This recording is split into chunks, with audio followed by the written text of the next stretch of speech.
आज हम लोग बात करेंगे बच्चों सिंडिकेट की।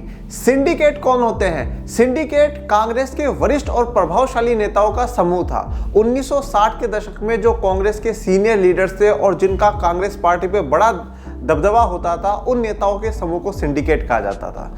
नेहरू जी की मृत्यु के बाद लाल बहादुर शास्त्री जी को प्रधानमंत्री बनाने में और लाल बहादुर शास्त्री जी के बाद जब इंदिरा गांधी जी और मोरारजी देसाई जी में से किसी एक को प्रधानमंत्री चुनना था तो सिंडिकेट्स ने इंदिरा गांधी जी को प्रधानमंत्री चुना।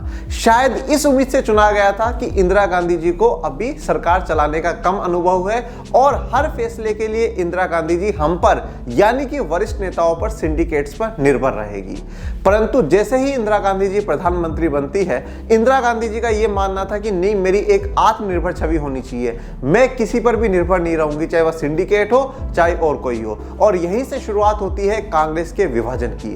कांग्रेस के अंदर धीरे धीरे गुटबाजी चलना शुरू होती है। कभी सिंडिकेट अपनी बात बनाना चाहते हैं, कभी इंदिरा गांधी जी अपनी बात बनाना चाहती है।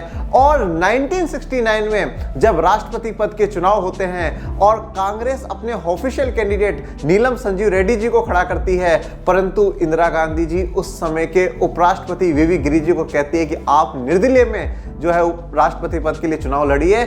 और फाइनली जब वीवी गिरि जी जीत जाते हैं और कांग्रेस के ऑफिशियल कैंडिडेट नीलम संजीव रेड्डी जी हार जाते हैं, तो ये जो कांग्रेस के अंदर उठापटक चल रही थी, जो तनातनी चल रही थी सिंडिकेट और इंदिरा गांधी जी के बीच में, ये बिल्कुल खुलकर के सामने आ जाती है और वहीं से कांग्रेस का विभाजन हो जाता है और कांग्रेस दो भागों में बढ़ जाती है, कांग्रेस ओ और कांग्रेस आर। कांग्रेस ओ थी सिंडिकेट्स की और कांग्रेस आर थी इंदिरा गांधी जी की। अब आप मुझे कमेंट सेक्शन में ये बताइएगा कि जब कांग्रेस का विभाजन होता है उस समय कांग्रेस के अध्यक्ष कौन थे। और ऐसे शॉर्ट्स देखने के लिए चैनल को सब्सक्राइब कर दीजिए। Thank you so much.